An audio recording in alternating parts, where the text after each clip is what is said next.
Welcome back to Pick and Roll, everybody.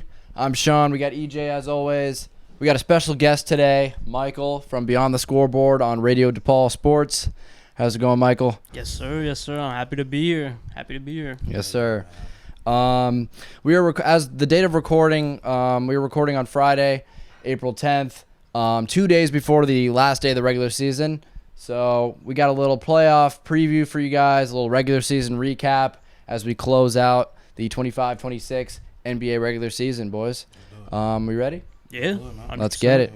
We're going to hop into power rankings as we usually do around here. EJ, you want to go first? Yeah, man. I'm going to go from number 5 to number 1. My number 5 is going to be the Detroit Pistons. They've been number 1 in the East all season, really. Like with Cade going out, but now he's back, so I expect the Pistons to be on that same road they've been on. My number 4, I'm going to go with the Cleveland Cavaliers. They have definitely tormented the East since that Harden trade. Definitely, like, basically we can say that big 3 or big 4. Like when all of them are healthy, they won against the Hawks. Sean's Hawks, by the way. So my number 3, I'm going to go with the Boston Celtics. I think it's self-explanatory at this point. Tatum coming back. Brown has already been a top 5 MVP candidate. Derek White has been one of the best role players we've seen in this season, possibly the best role player we've seen this season. The Celtics are just an all-around good team. You got players stepping up like Sam Hauser, Neemias Queta, Derek White, Jaylen Brown, all career highs, by the way. And with Tatum coming back, that's just going to add another layer of points. You know what I'm saying? Defense, height, skill, talent to that already talented team. My number 2, I'm going to switch it to the Western Conference. We're going to go with the Spurs.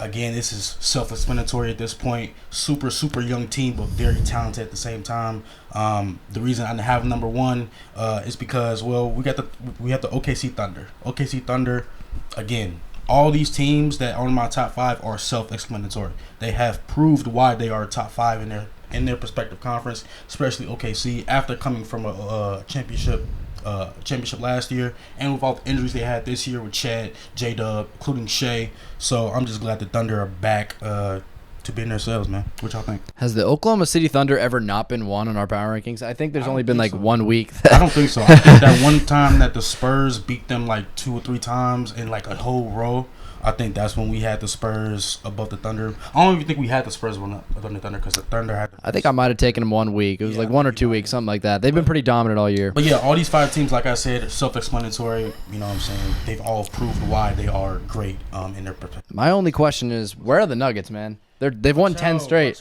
Bro, come on. They've won 10 straight, man. I don't care. All these teams are beating the Nuggets. Cavs? You're pretty high on the Cavs, man. Okay, so you know what? We'll say that talk for later. Michael, you wanna go next? Yeah, I'll do mine. Number 5, I got the Denver Nuggets. I mean, Sean just said it best. They're on a 10-game winning streak. Nikola Jokic is still arguably the best player in the NBA.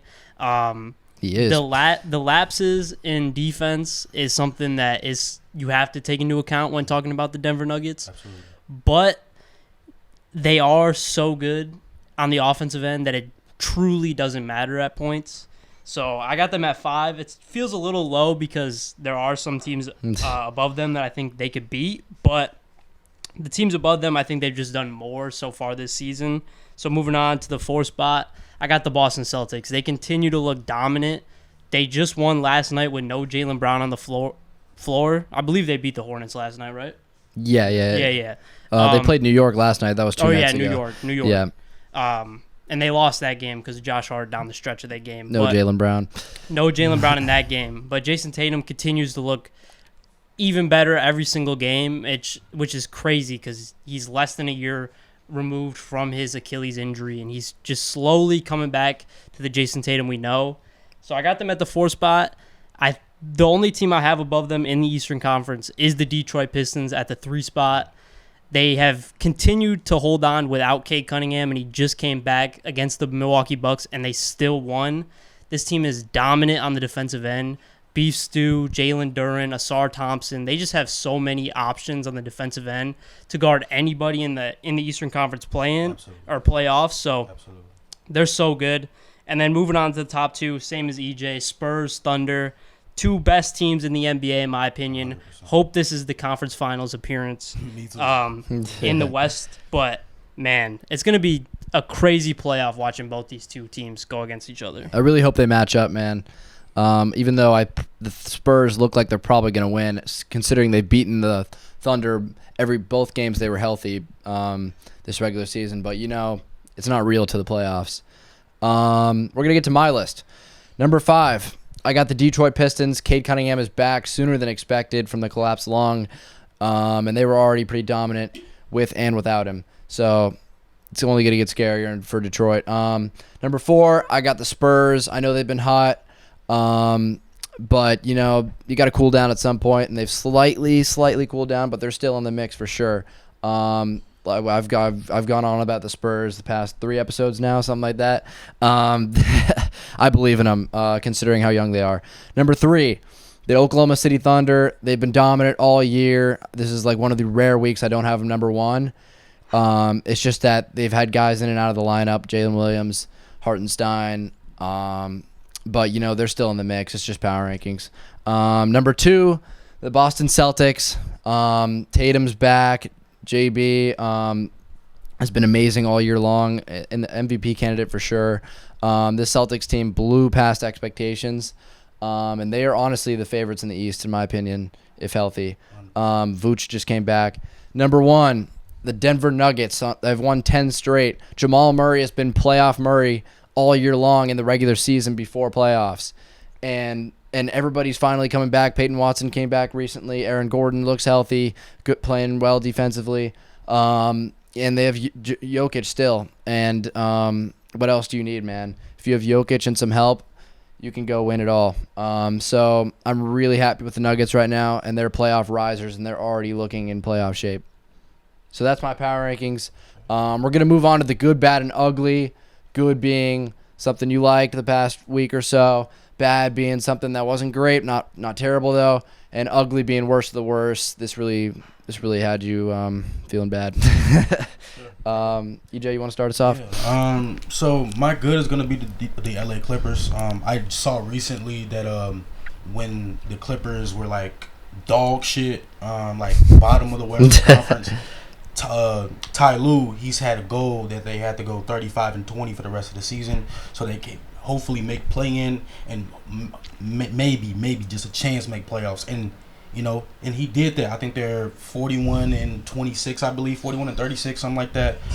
So Ty Lue, he is an NBA champion as a coach. He won in 2016 with the Cavs with LeBron and Kyrie. So he has experience when it comes to the last stretch of the regular season to try to get into the playoffs or to try, what I'm saying? So my good is the Clippers. Like I said, Kawhi Leonard has been good all season. With the addition of Darius Garland, when he is healthy, they are a scary duo with other pieces like Derrick Jones Jr. and John Collins and others.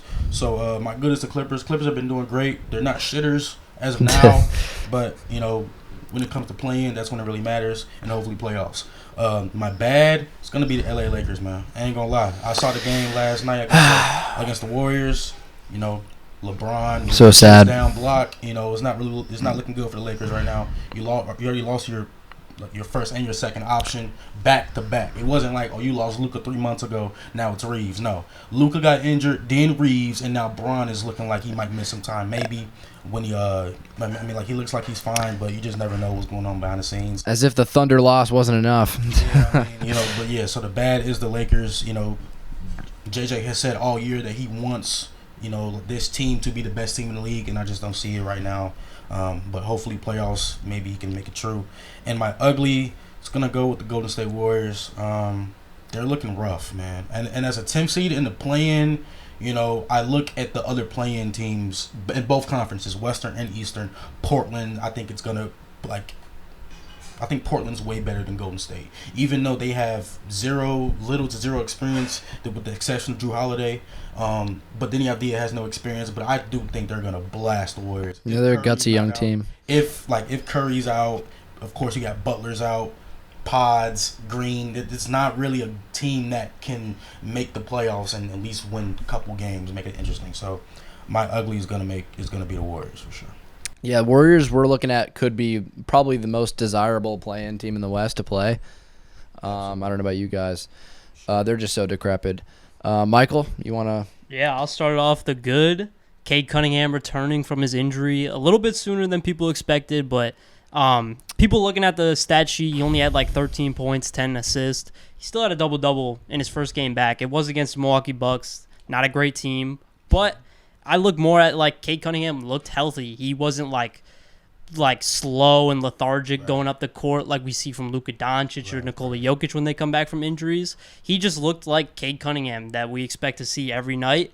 And like I said in the last one in the power ranking segment, like the Pistons continue to win without Cade Cunningham, and having him back and they just went straight back to winning. It's just incredible to see from this team. Absolutely. I agree. For the bad, I have two for the bad, if that's okay. Go ahead. Let's do it. Okay, so for the bad, the first one is the Joel Embiid injury, appendicitis, whatever, having the surgery, I believe it was yesterday. I looked it up. There wasn't like an exact timeline for Joel Embiid. I saw it was like between 1 to 5 weeks. For a team that's going to be sitting in the play-in, there's a chance that their season ends literally next week, and he doesn't get to play again this season. So that's kind of bad. It's looking rough. It kind of could fit in both the bad and the ugly. And then for the other bad, I had the NBA not fining the Kings or Doug Christie for the following against the Golden State Warriors a couple nights ago. I think he's just a bad coach. I don't think Doug Christie's a bad coach. He's not a bad coach at all. I think personally, as a Kings fan, I think he's in the wrong position. I think we looked at this roster. Now, it was completely wrong from the beginning of how they viewed this team, but we viewed this team as like a playoff team, a play-in team. And Doug Christie being a first-time head coach, that's not something that you really want to put a lot of pressure on him. I believe Doug Christie fits well with like a young core because he is a vet. He played in the NBA for 10+ seasons. He could teach rookies and second, third year guys how to really become NBA players and become professionals. But Doug Christie, he's kind of set up for failure from the beginning. But I do wish that he got fined, to be honest, because it's just sad watching the Sacramento Kings. Honestly, like y'all had hope for a year. Like y'all had hope. You know what I'm saying? But, you know. I don't know. It sounds like some coping over there in that direction. I mean, our leading scorer that game was Killian Hayes. That's saying a lot. Yeah. So, like, again, it's Speaks just 1,000 words. it's sad to watch. Kings fans don't deserve to watch this team every night. They don't deserve to have Vivek Ranadive running the team. They don't deserve Scott Perry to be the GM. They don't deserve anything because Kings fans they're great. They show out every night despite being 21-51 or whatever we are. It's just tragic. But moving on to the ugly, this is kind of over the last couple of weeks, but over like this past week with Luka Doncic getting injured and now Victor Wembanyama picking up an injury this past week, it's the end of season awards and how it's going to look. Just all these star players picking up injuries at the very end, what it's going to do for the 65-game rule. Personally, I'm in favor of implementing the 65-game rule. I was happy when they did. I think people are a little bit too critical of it already because this is really the first year that we've seen so many players go down with injuries that it's really affecting.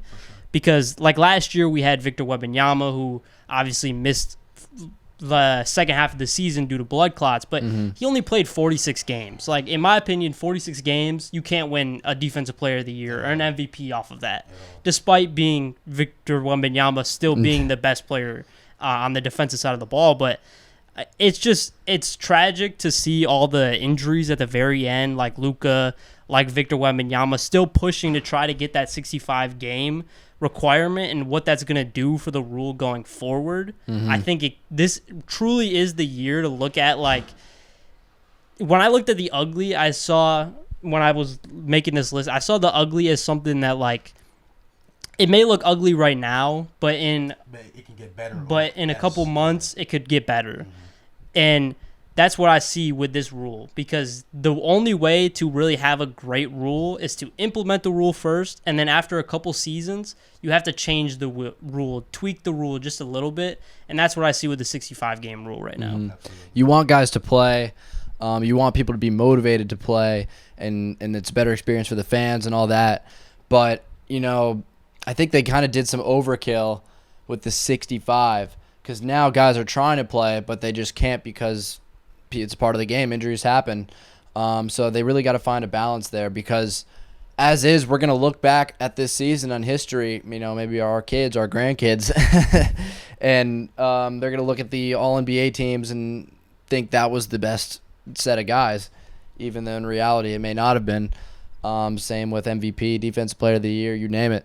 So they really got to find a common balance there, that they can compromise with. I think the 65-game rule is fair, and it should be implemented as fair. If you don't play enough games, you shouldn't even make a goddamn all-star team, let alone win MVP. But like Luka, for example, one game short. Stop it. See, here's the thing, right?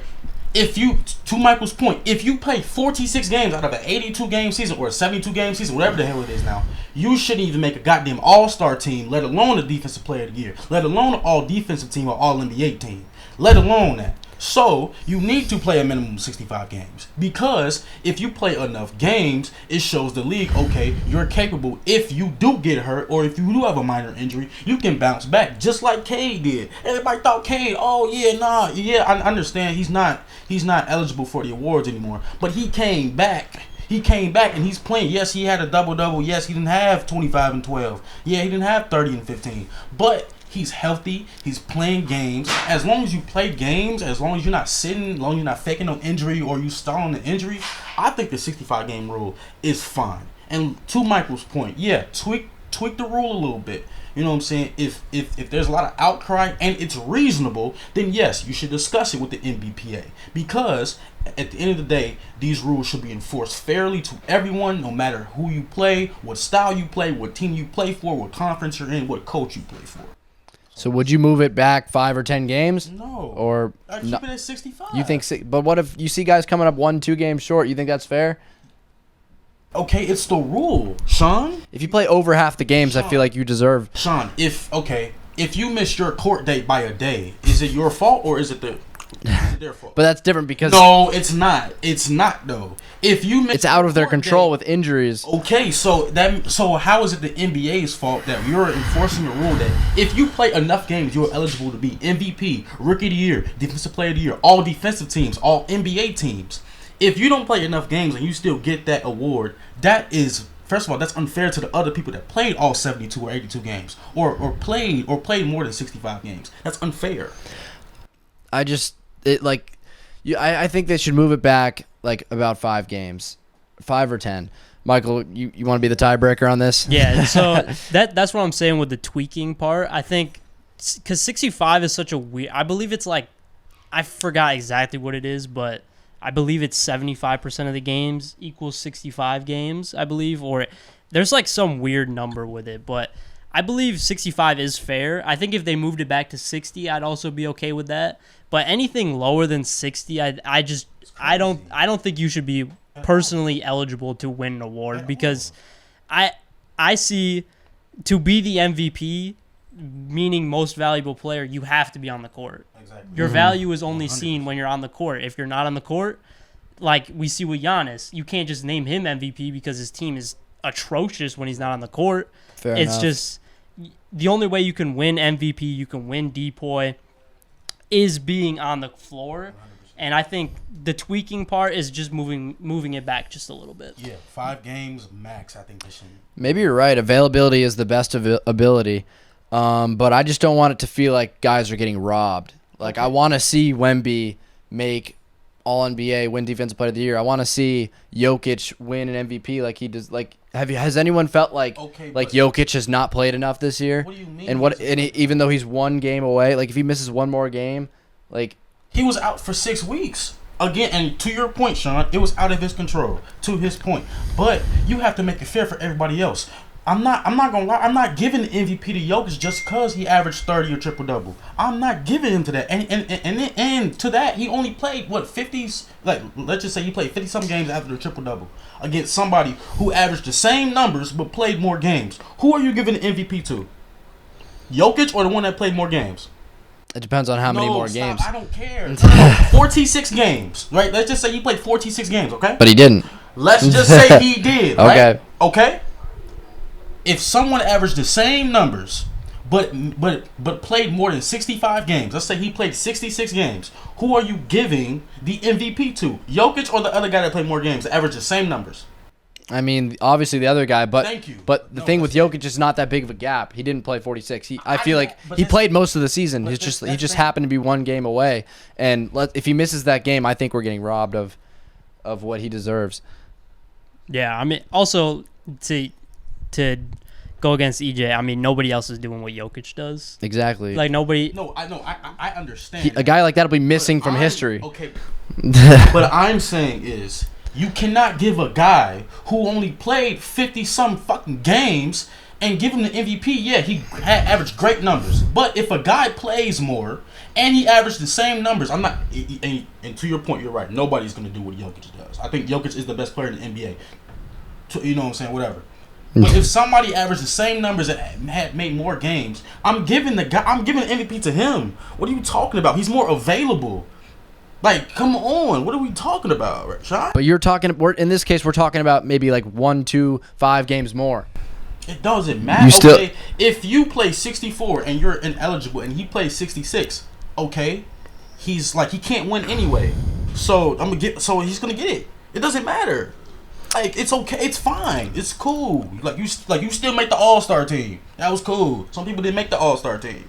I mean, to be fair, we have like 4 or 5 guys having incredible MVP cases, so like there's really no wrong answer. Personally, I think Jokic is the MVP, but that's just me.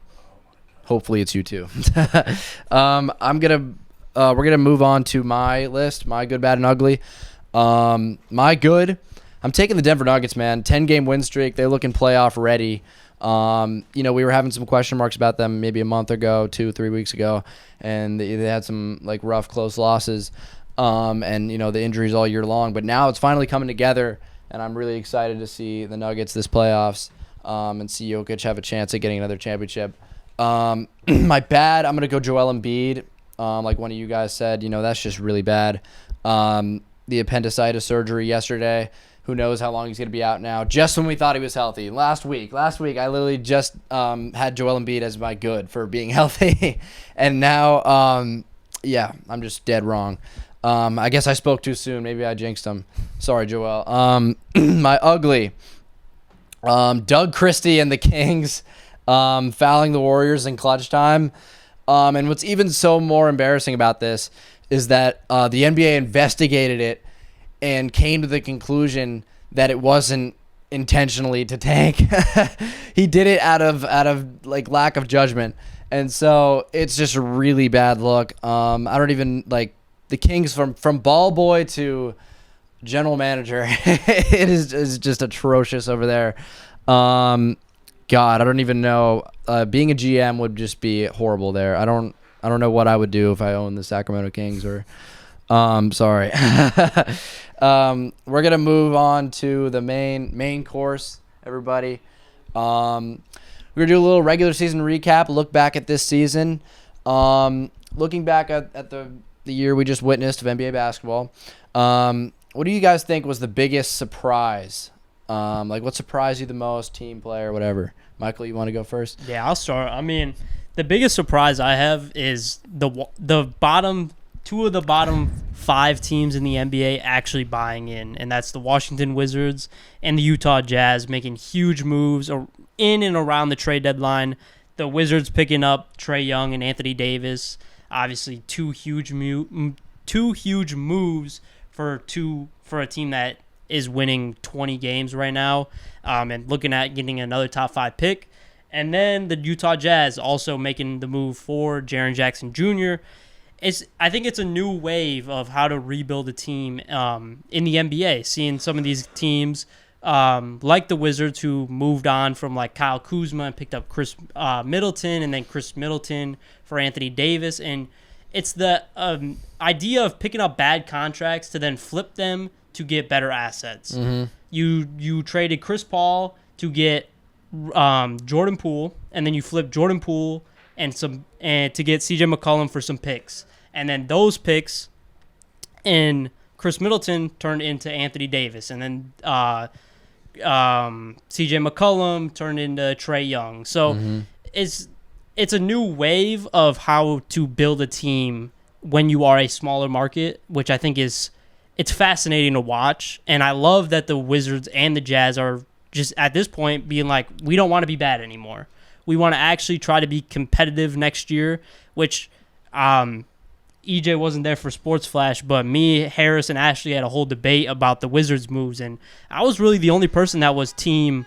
I love what the Wizards did, honestly, because this young core, you have Bilal, you got Keyshawn George, you got Trey Johnson, you got Alex Sarr, and then you pick up Trey Young and you pick up Anthony Davis. Right. This is a play-in team next year, in my opinion. If they're all fully healthy, which is always a question mark with Anthony Davis, this team is a play-in caliber team, and they picked up Trey Young and they picked up Anthony Davis without trading away any of their own first-round picks. So if they are bad, they just continue to build on what they already have with Trey Young and Anthony Davis, and they haven't extended either one of them, so they're not fully locked in with the Wizards. So it's just a perfect situation, honestly, for the Wizards, in my opinion.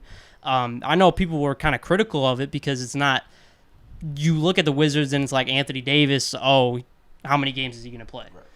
Trey Young, he's not – it's a gamble for sure. Yeah, it's 100% a gamble. Trey Young, do you look at him as still being a franchise guy? Maybe not, but you still have all these young pieces and a chance at a guy like AJ DeBonsa or Darren Peterson to come in and also be your number one guy.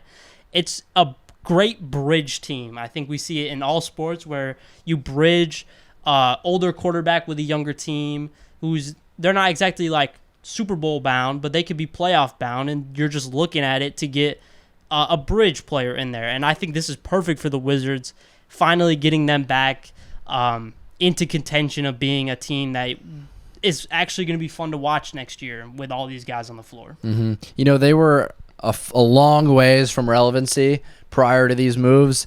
And then just knowing they're a small market team and who doesn't have the best draft luck, why not? These guys are at low value right now. We want to be relevant. Might as well. We have nothing to lose. Worst case, we're right back where we were. And so they just seized an opportunity, two guys that nobody wanted, and so they took them, and they're just going to hope for the best. Even though, in my opinion, and what history has said, the odds are against them. But, and same with the Jazz. They also, I didn't see that coming at all. The Jazz trying to be relevant already. I guess they looked at Keontae George's breakout season, they still have Lowry, and why not? I just don't think, I've said this before, I just don't think that Jaren was necessarily the answer because they gave a lot for him. EJ, what was your biggest surprise? I would say the AD to Washington, because one, you traded him for a bag of chips and a half-eaten apple. Cool. Two, you get Trey Young thinking that he's Gilbert Arenas. Hell no. First of all, Trey Young only shoots the ball. He can't. He can drive. He has a little floater game. He's a good playmaker. But when it comes to scoring, he's just shooting threes. And that's why the Hawks gave up on him. That's why Jalen Johnson is your franchise guy, because he can do everything on the floor, and including shooting three-pointers. So now on Washington, right, you have Alex Sarr, you got AD, Trey Young, Trey Johnson, a couple others. And to Mike's point, this could be a play-in team with how the East is looking, especially Orlando, not really, living up to their potential as they once were deemed of, as well as Miami, them being a 10 seed. I thought they were going to upgrade. But Washington does have a strong chance to be in the play-in. You know what I'm saying? I think they were 14th or 13th in the East. So if you could get more scoring, more height, maybe get you a draft pick, get Boozer, that Bannister, or Acuff, or whoever you need to get. But Washington, I think they're set up for success in the moment right now, including with draft, including with AD and Trey Young. Hopefully they can come back, especially AD. AD is the wild card in this situation. If he's not healthy, that trade was for no reason. Mm-hmm. And this goes back to why Luka was traded. That goes all the way back. Why was he even traded? You know what I'm saying? So if AD is not healthy, he's not ready to play all these games. Because next season, this is really going to test how really test his longevity, right?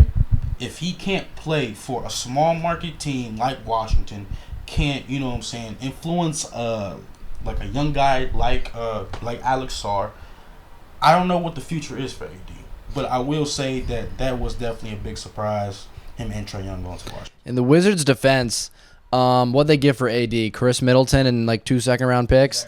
So, you know, for his upside, this could be an absolute win, but the guy has not played over like 60 games in forever, and it's just injury after injury. But if they're healthy, why can't this team make playoffs? And then you're right, they get another draft pick this summer, so they could be getting even better.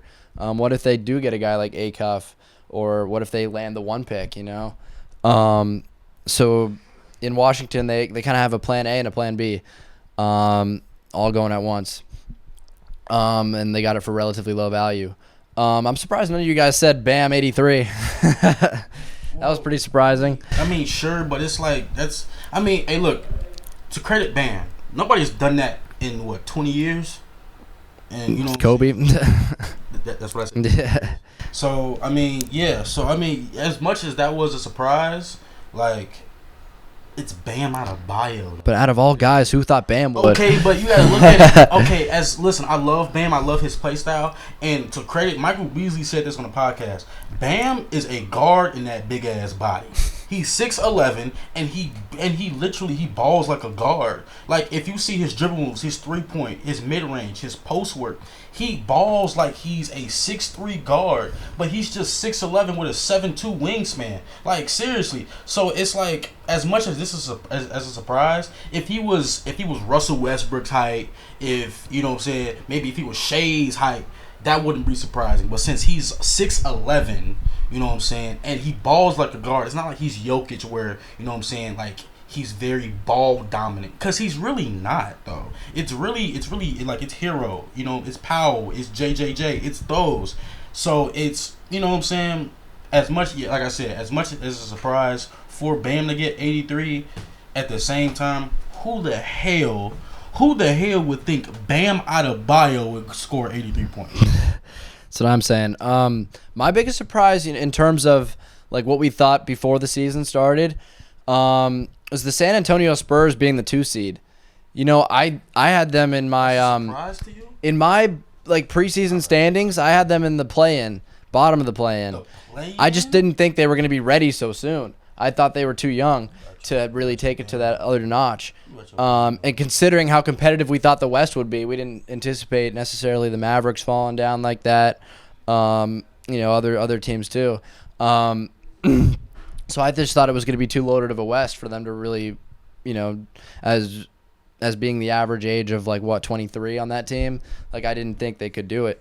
But this team looks like they're already ready to go make a finals run.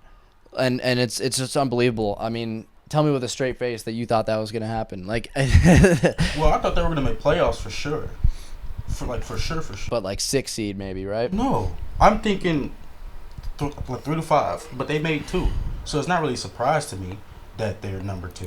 But I really thought they were going to be, like the Lakers or Houston or whatever, you know what I'm saying? Or like Minnesota. But no, they are a top 2 seed in the West, and they've proven it with Wemby on or off the floor. So I mean, props to you if you actually predict that, but I think most people didn't. And Wemby's durability, we were also wondering about, and he's been able to play just enough to get him over the hump. And I like what they've been doing with his minutes.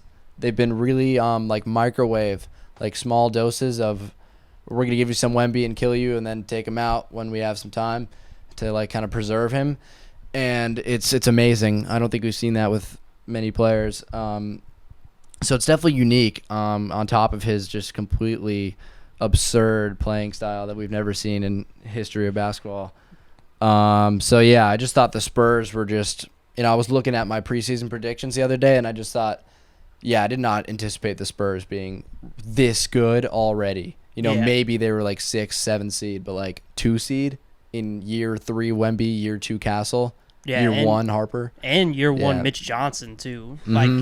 Complete change of who was leading the team. Pop been there since the 80s or whenever he got there. I mean, Mitch Johnson has just been incredible. So it is a surprise to see them so high.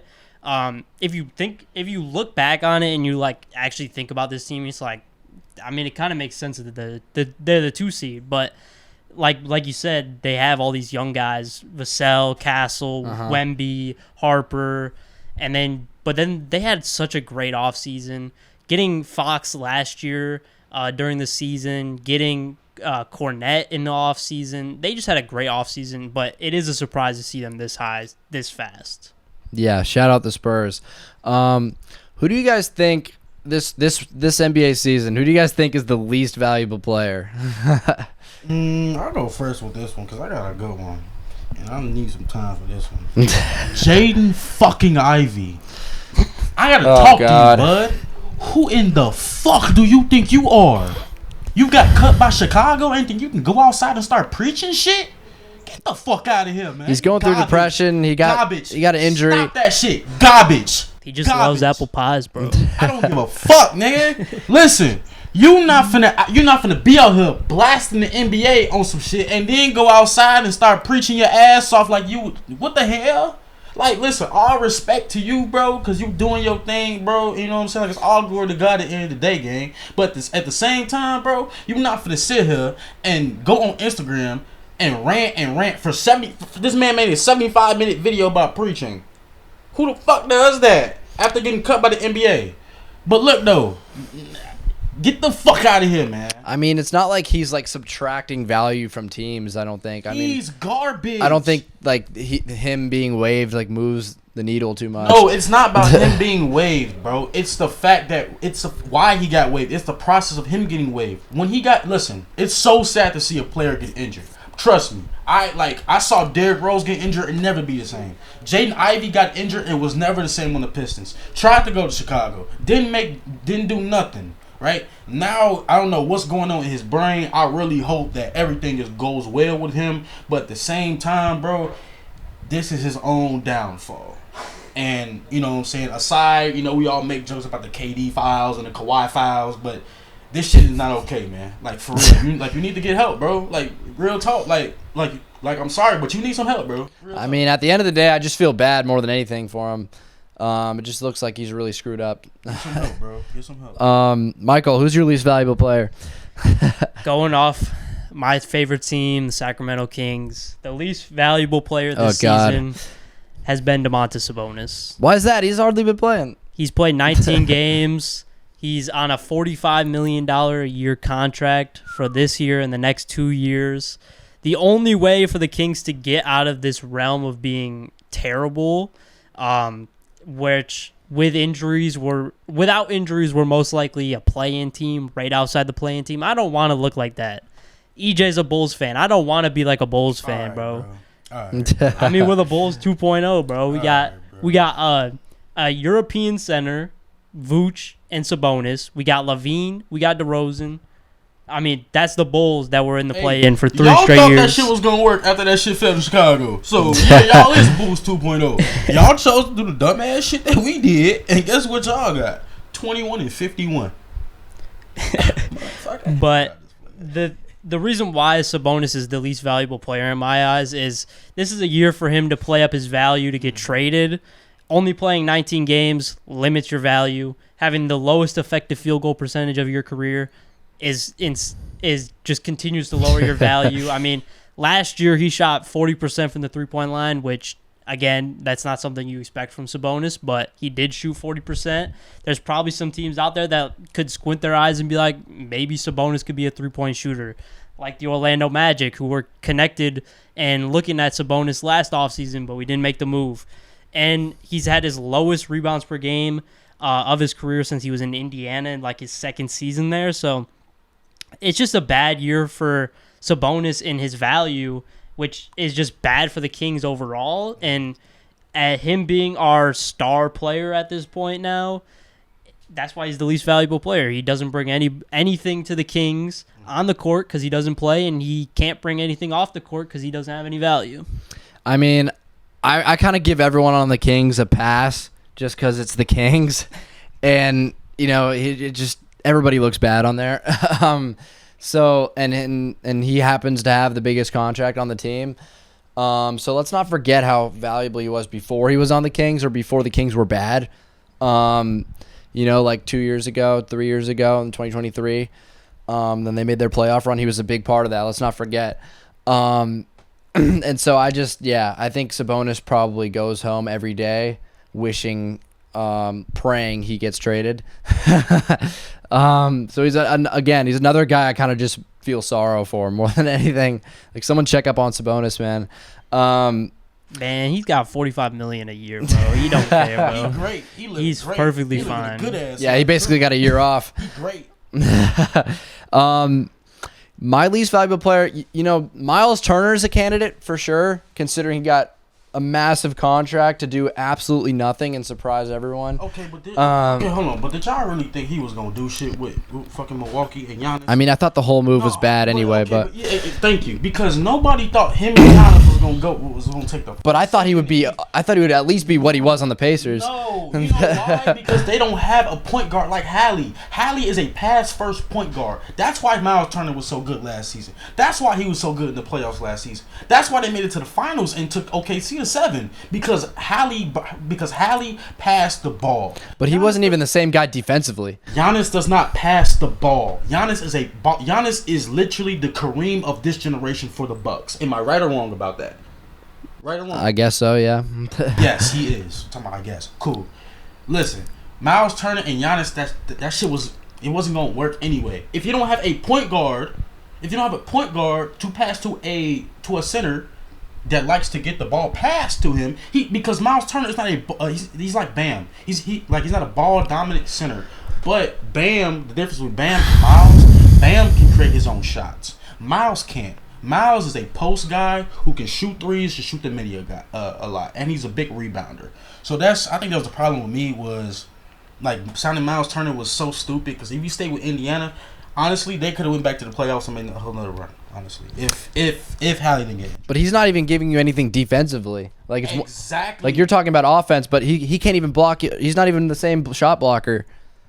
Like, I don't know what happened to Miles Turner, but he wanted to go to a contender, and guess what? They're 13th in the East, lower than the Bulls. I don't even know why he left Indiana to just rest this year, and the Pacers could be back in the finals next year. Like, I believe the reason why he didn't re-sign with the Pacers because they didn't want to go over the luxury tax. Yeah.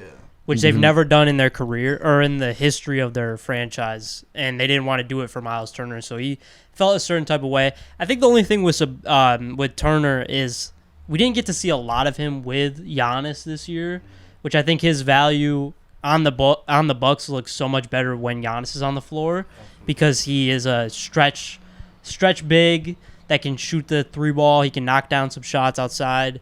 Rebounds pretty well. His defense wasn't great this year, but again, the whole Bucks team as a whole is just not great on the defensive side of the ball, which is something that wasn't seen in Indiana his last couple of years. And then also, I think it looks bad because his contract, it's pretty sizable, but it's also even larger than that if you consider the fact that they cut and waived Damian Lillard, and pretty much all that money that they were given to Damian Lillard goes to Miles Turner, so he's basically on a $50 million contract. So it does look bad, but personally, I wouldn't say he's the least valuable player because his value is with somebody else on their team, and now obviously it looks bad because maybe Giannis isn't even going to be there, so Turner just left the Pacers where he spent his whole career, spent 1 year in Milwaukee to play 30 games with Giannis. Yeah, it could just be wrong place, wrong time. I mentioned Miles Turner, but my actual answer to this question is Ja Morant. I can't think of anybody less valuable right now. And it's not just hypotheticals either. I'm not just saying this as an opinion. Like, we know this is a fact. They tried to get him traded at the deadline, and no one would take him for even like a massive discount for like second round picks, like I don't know how he's going to get moved in the offseason, but it looks like he's going to. Honestly, like, why don't they just waive him? Like, he's more trouble than he's worth, and it's been proven again and again and again. And he's $126 million guaranteed on his contract in the hole. So, you better be desperate if you're acquiring him this offseason. And on top of that, even if he's on good behavior, he's so injury prone, and it looks like he relies on his athleticism a lot, and it looks like he's lost a step a little this year. His shooting is at an all-time low, so he's not even productive when he's there. And, that could also just be trouble with the franchise. But, like, there's some stuff that I'm seeing that looks like it's just who he is now, and not, like, I don't think your psychological mind or state of mind could affect those aspects of your game. So I just, like, God, I can't think of anyone less valuable. So last week, as the regular season ends this Sunday, I asked you guys this week to go back and pick your favorite regular season game. This could be for entertainment reasons. This could be for pure basketball. But, tell me your favorite game this year and why. EJ? I had one in mind. It was the Nuggets Spurs on April 4th when Jokic had 41. When we had 36, I believe, like a 2-point game. Crazy game. Oh, yeah, that was last weekend. Last weekend. But I was also going to say Sixers Bulls at the beginning of the season. I thought that was like... What? That's that Vooch game winner in the corner? The Vooch game winner. That was when we had like a 6-game win streak, first seed in the East for a week. Fair enough. I think that's the biggest. I think to me, because I'm a Chicago fan, I'm going to be a little biased as well. I'm going to say Nuggets Spurs on April 4th. Jokic, another masterclass. Wemby, with how young he is and how well he's developed over the past 2-3 seasons, dealing with blood clots, dealing with changes of coaches, dealing with changes of teams, and going to his first playoffs. You know what I'm saying? Nuggets Spurs, I think if we see that in the playoffs, potential Western Conference final matchup or second round matchup, this is going to be a masterclass of the Titans. Seriously. Mm-hmm. So. Yeah, that Spurs Nuggets pick is good. For the record, you are entitled to pick your favorite team. Michael, what's yours? Yeah, so my game is the March 12th game between the Thunder and the Celtics. This was JB and Shea going at it down the stretch of the game. This was the game that Shea broke Wilt's 20-point game record. Everything about this game was just amazing. Shea breaking records like he does almost every week at this point. 2 MVP caliber players battling it out down the stretch of the game. This was recently after Jason Tatum came back, but he didn't play in this game, which obviously you would have loved to see. But big shots down the stretch, Shea being clutch like always. It was just a great game, honestly, and it gets summed up with Shea breaking the record, but also it just showed that Jaylen Brown is also having a phenomenal year, and the fact that he was going toe-to-toe with the reigning MVP and my pick for MVP this year, and Shai Gilgeous-Alexander. Yeah, picking those 2 MVP candidates going up against each other is definitely a good one. That was certainly a really good game. What ruled it out for me was that both teams weren't fully healthy, so it wasn't educational enough for me. But from a entertainment standpoint, by all means, that game was pretty good. I picked opening night, Rockets Thunder on October 22nd. I still can't get over that game, man. I can't think of a game I was more excited about watching than that one still, and it happened on the first day of the season, first game of the season. I don't know. I'm a sucker for opening night. Like, I get excited about NBA. We haven't seen real basketball since June, and so I'm ready to watch. So that could be a factor, but it was genuinely a really good game. Double overtime. Shea got 35 points. Sengun 39 points. It was KD's debut with the Rockets. Amen Thompson I was excited about seeing what he was capable of this year. And I think this game, although it was the first game of the year, it did tell us something about the Rockets and that the Thunder were still there and ready to go even on opening night. The only thing that you could say about this game that would make you want to pick something else was that the ending was a little bit underwhelming, considering it went to double OT, that Shea got fouled at the end and it was called on free throws. So that's my only complaint. But, I don't know. I can't think of a game that I got more dopamine from. So we're going to transition to a little bit of a play-in / playoffs preview as we get past the regular season. So what do you guys think? The play-in tournament is next week, starting on Tuesday. What do you guys think is the most feared play-in team for each conference? Which play-in team are you most scared about if you're a playoff seed? For the East, I'm going to go with Charlotte. Once LaMelo came off the bench and he started taking his starting roles seriously with Brandon Miller, with Khan, who's been a standout potential. He's a rookie of the year candidate with Cooper Flag, 100%. There's no doubt about it. They are a young dynamic team who is so exciting to watch. I love watching the Hornets, especially over this past, month or so, this past second half of the season after All-Star break. This has been a really good stretch for Charlotte. Probably their best stretch since probably Kemba was on the team years ago. So that's for the East. For the West, I'm going to say Phoenix. Phoenix is a team that people are going to sleep on. D-Book's going to give you 40. Jalen Green might give you 25. Dylan Brooks, when he's better. This is Dylan Brooks' best career-wise. With Memphis, with Houston, you know what I'm saying? Now that he's with Phoenix, he's like their glue guy. I agree. Every team has a glue guy. You know what I'm saying? And he's their glue guy. Because you know why? Because he talks shit and he backs it up with his defense and his offense. And D-Book, he's infamously known for being he's, what do you call him? Like a Kobe variant. Like, even when he was young on the Phoenix, it showed like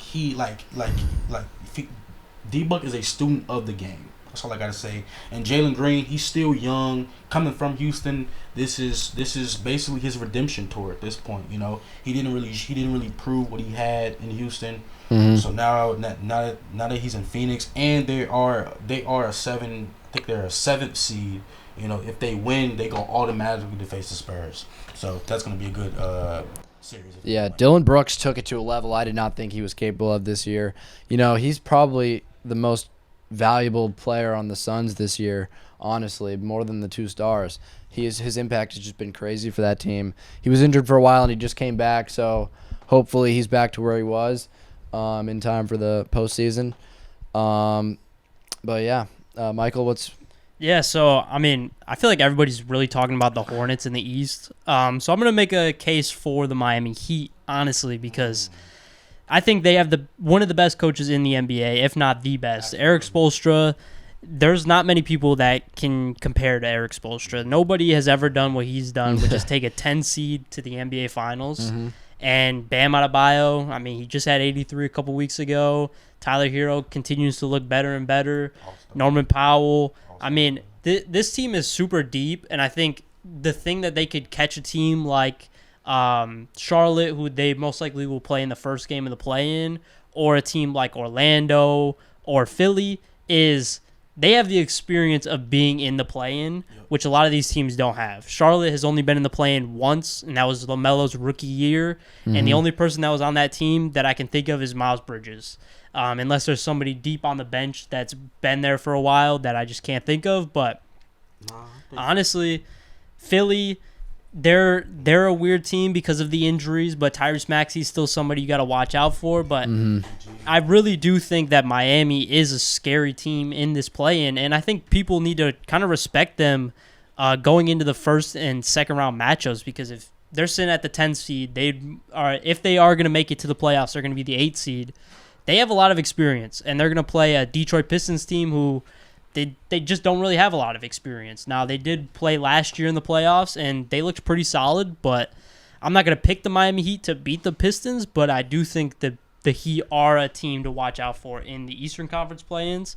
And then for the West, there's one man on the court that I think everybody fears in the NBA. And and it's Kawhi Leonard. Oh yeah. Kawhi Leonard is the most scary player in the NBA. When he is at his peak, We saw it in Toronto. We saw it in San Antonio. We've seen it in Los Angeles for the last 2 months, honestly. If the Clippers didn't start off the season so bad, and playoff team for sure. And Kawhi was able to be in the MVP conversation, I genuinely think he would finish top 5 in MVP this year because he has been excellent all season long. 100%. And there is nobody in the play-in that is a better player than Kawhi in the East or the West. Yep. And when he has it going, outside of maybe Steph Curry. Healthy Steph Curry, I was about to say. Steph is a different. But the only thing I'll say about Kawhi being better than Steph Curry is we've seen it for a couple weeks in a row now. Steph's just coming back from injury. Mm-hmm. And the defense. But Kawhi, when he's got it going, I mean, aimbot. Every single shot is just a line drive right to the back iron of the rim, and it goes in every single time. Mm-hmm. And there's nobody on the floor that can guard Kawhi Leonard. And so that's my team in the West that's scary, honestly. You can't stop him, and he will stop you. So Kawhi is absolutely dangerous. I do not want to play the Clippers if I'm a West playoff spot. I'm going to have to go with the hot Hornets for the East. The Heat are a gutsy team who you can never count out, who will never give up. They will fight every last tooth and nail. But I've just seen too many flip-flop, really bad games from them, along with some good ones that I just can't trust them. And then the Sixers, yesterday, as Joel Embiid news, probably rules them out. And then, considering that it's in a few days. And, who are the other East teams? Orlando. It could be, Orlando's just been horrible all year long. And it could be Atlanta could fall into it. It's not completely set yet. Hopefully they don't. Hopefully, I'm a Hawks fan, so hopefully they don't. God forbid. But yeah, I'm gonna have to pick the Hornets because they've just looked the most solid to me as of late. And they're a young team that are just really unpredictable. And LaMelo can sometimes just shoot the lights out. And so it's absolutely scary. And then I'm going to have to agree with you for the West. The Clippers, they're crazy good. Kawhi is really good. Garland's healthy right when you need him, right on time. And Matherin's there off the bench. This Clippers team is better than we thought it would be after letting go of Harden. So we'll see what they do. Maybe they can upset someone. Is it can we say that this might be, or can we make a case that this is Kawhi's best regular season of his career? No, because that Toronto season, he should have won it. Yeah, he should have won MVP. I don't know. It's up there with one of the. No, it's definitely up there. But I think 2019, I think that was his best season by far. Mm-hmm. Didn't Kawhi also win Defensive Player of the Year? In 2019, 2019. No. Yeah, when he was in San Antonio. 2-time, yeah. I believe he twice. won Defensive Player of the Year. He won twice. That's peak Kawhi Leonard, in my opinion. Sure. Maybe I'd actually probably pick Toronto as peak Kawhi Leonard because the way he carried that team to the finals just took over that team. Was just impact-wise. But I feel like if you put this Kawhi on a team of that caliber, maybe you can do the same thing or better. But I think so. It's been over the past 2 months. Toronto Kawhi was doing this from opening night to the game 6 of the finals. He wasn't doing this. It wasn't like he was injured. He was doing this all season long in Toronto. So to your point, yes, this is one of the best Kawhis we've seen in the past years. But that's just 2 months ago Kawhi. Toronto Kawhi was all season, bro. I mean, this Kawhi probably played more games though. I think. No, played more games than what? The 2019 Kawhi. You crazy as hell. He had some injuries that year. He made it back in time for the playoffs. You crazy as hell. And I think it's probably 2019 Kawhi just because we have evidence for that. But I feel like his bag is a little deeper now. I feel like he can get to spots he didn't used to be able to get to. I feel like his handles have improved, his footwork. But yeah, I just want to throw that out there. Before we go, what do you guys think the most desirable team to play in the playoffs in each conference is? Not including play-in, strictly playoff seeds. Who are you hoping for as your matchup in each conference? Wait, what do you mean?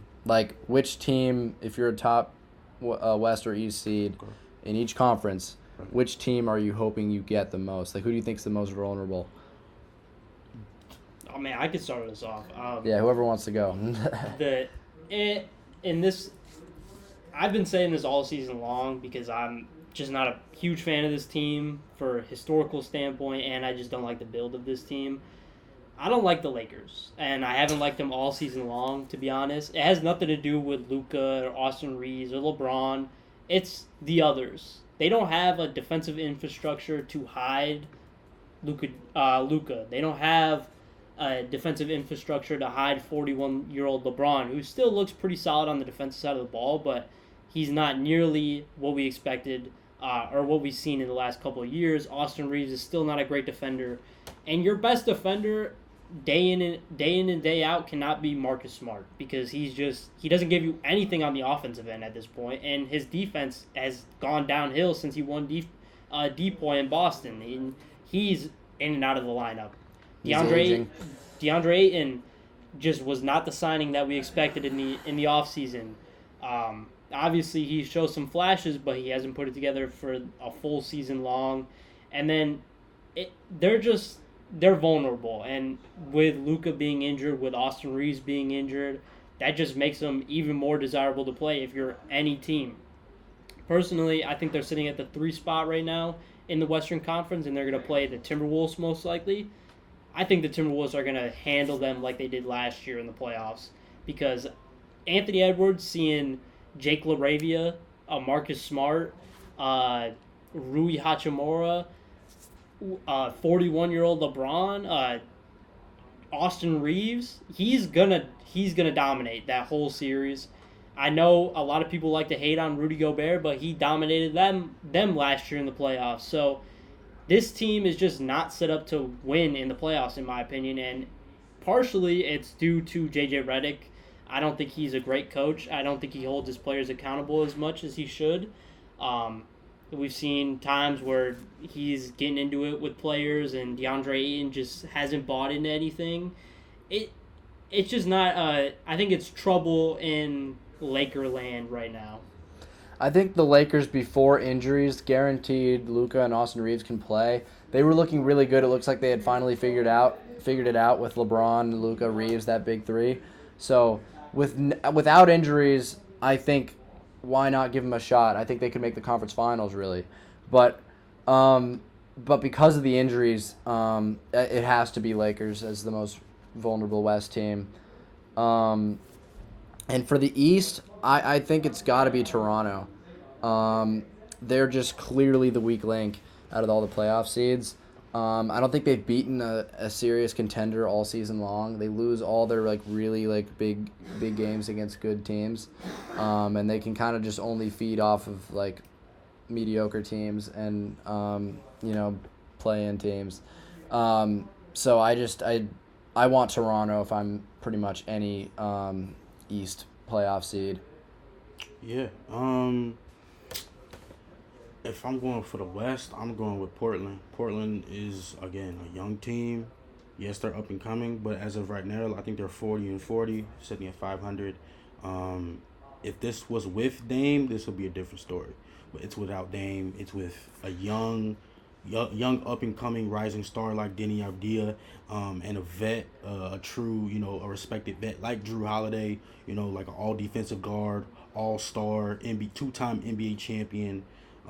So you do have little experience, but it's a very, very young team. Shaden Sharp, you still have Scoot Henderson. Like I say, you like Dame's still injured. You never know when he's coming back. Hopefully next season. But yeah, Portland's one of those weird situations where you have a decent young team that can compete, but when it comes to actual playoffs and when it comes to something that matters, Portland is a team that you should not put your money on. And for the East, I'm going to have to go with Orlando. Orlando is just a team that we've seen over the past couple seasons where, getting Paolo and Franz and Mo Wagner. That's a play-in team. I said not including play-in, but there's a chance they skip play-in. Okay. I'll go with the Hawks. Honestly.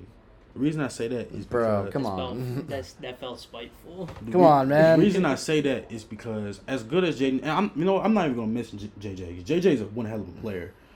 But you don't have your determined second option yet. Like it's either Kuminga or it's either Alexander Walker. It's one of those. Kuminga, what?